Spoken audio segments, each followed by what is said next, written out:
I think Ice Age is the most underrated animated film of all time. Let me explain why. Listen very carefully. I'm not going. What is up, guys? It is Mike here. Welcome back to my channel. Subscribe, thumbs up, comment, all the things that you're supposed to do on YouTube. I do nerd culture, pop culture, games, movies, music, TV, all of the nerdy stuff you're into. I do videos about them every single week, plus a bunch of other content all across the internet. I would love to have you along for the ride, so please jump on board the Mike train. That's what I'm calling this, I guess. Anyway, let's get into it. Okay, so I was on a long haul flight recently, and of course I was perusing the in-flight entertainment on the plane and stumbled across a gem that I probably haven't watched in at least 20 years. Side note, I feel like you realize you're old now when you can say, oh, bloody haven't seen that in 20 years and actually mean 20 years. The movie was Ice Age, which you probably could have guessed based on the title of the video and everything I've already said. And I gotta say, I really forgot how good this movie is. And I think there's a lot of reasons why Ice Age kind of isn't as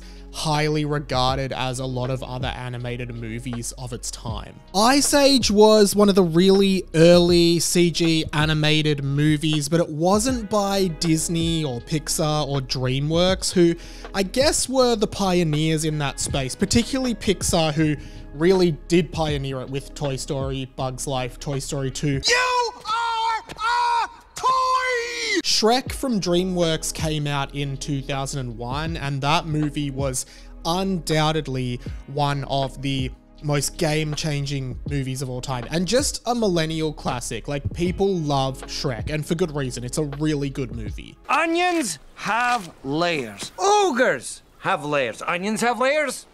You get it. We both have layers. Ice Age came after Shrek in 2002, and it was made by Blue Sky Studios. And Blue Sky Studios, even now, aren't really well known. In fact, I think they're actually owned by 20th Century Fox now. Their first movie was Ice Age, and they went on to make movies like Robots, Horton, Here's a Who, Spies in Disguise, all movies that, and I feel like this contributes a lot to it, aren't really like peak animated films. I feel like they're like the forgotten animated films that were kind of like secondary to what Pixar and DreamWorks were putting out. But the thing is, Ice Age was actually a fantastic first movie for this studio, and I think it slept on a lot. Oh, woo!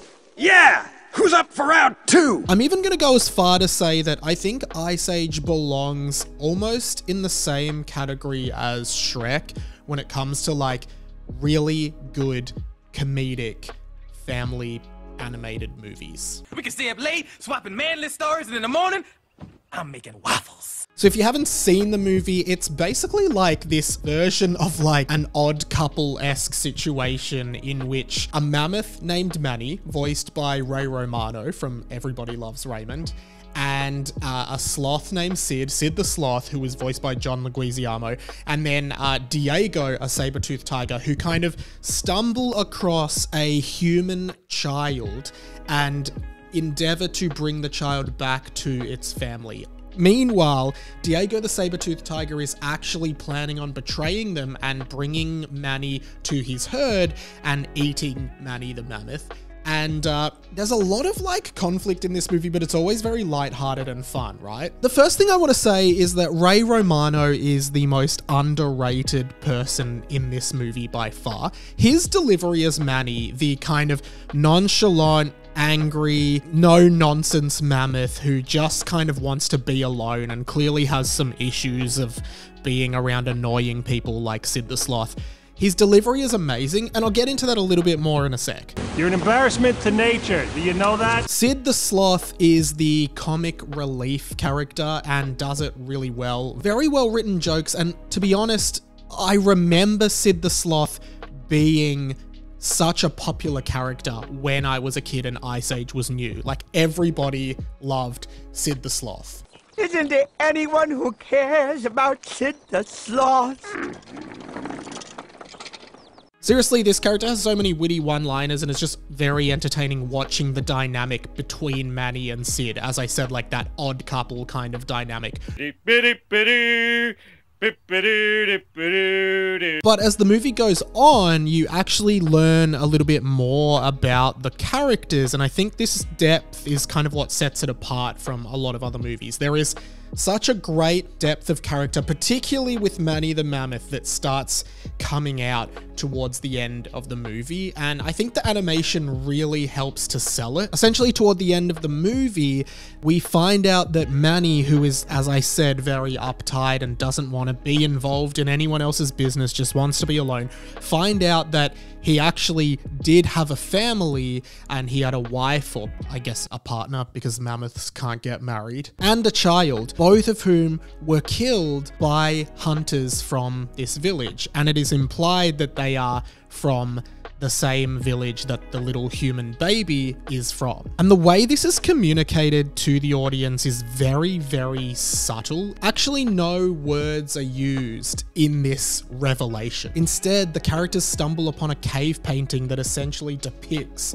what happened to Manny. And it is really all communicated in the longing and despair in Manny's eyes as he relives this traumatic moment through looking at the cave paintings. Not a single word is spoken. There is no exposition. We are just shown the cave paintings in a little animation, and we know everything that there is to know. It is a very, very sad and profound moment in this movie that elevates it from good to great. And in terms of characters, we also haven't even spoken at all about Scrat the squirrel. Scrat is a really unique character in this franchise because he kind of exists in a completely separate prism to the main characters. In fact, Scrat the squirrel, who doesn't speak at all, and his entire screen time is him chasing an acorn in Looney Tunes-esque kind of escapades, only interacts with the main trio once in the movie. For the rest of the movie, he's essentially like a B-plot played for comedic relief that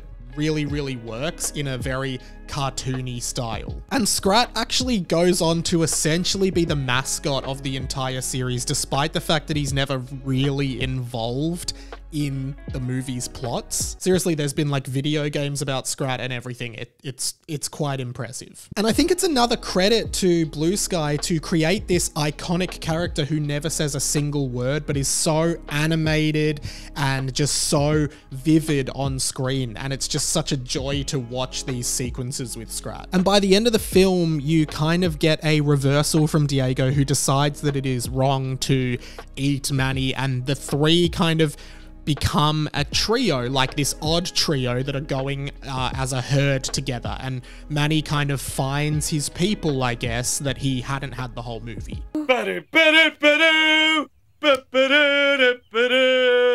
And Manny kind of learns that family and friendship is really important, and you can recover from trauma and you can keep moving with other people. Not to mention the return of the human child to the village of humans who we are led to believe killed Manny's family.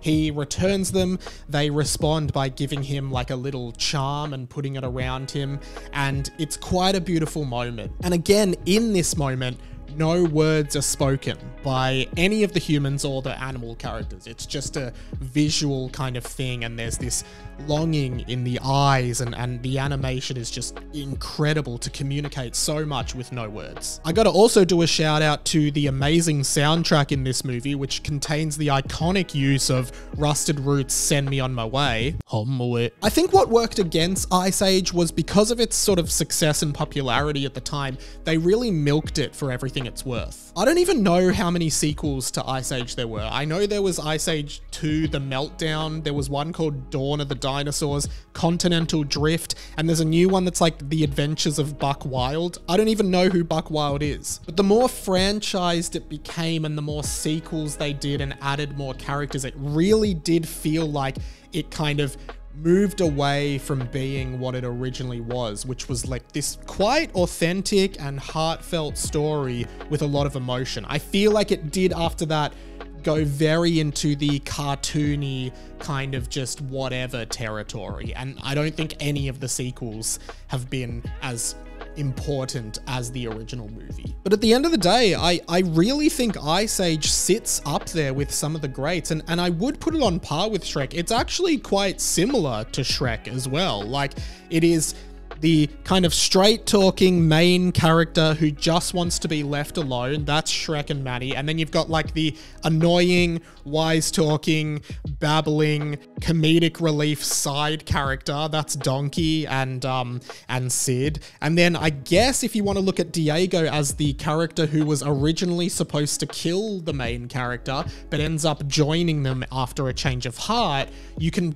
be like Diego and Puss in Boots from Shrek 2. Very, very similar stories. Honestly, I think these movies are very parallel to each other. They both tell a very similar story, but I think Ice Age definitely got swept under the rug a bit over time, and I think it deserves a little bit better. So what I will say is, if you haven't watched Ice Age since you were a kid, I would genuinely consider going and watching it now. I think you'll have a whale of a time, or a mammoth of a time.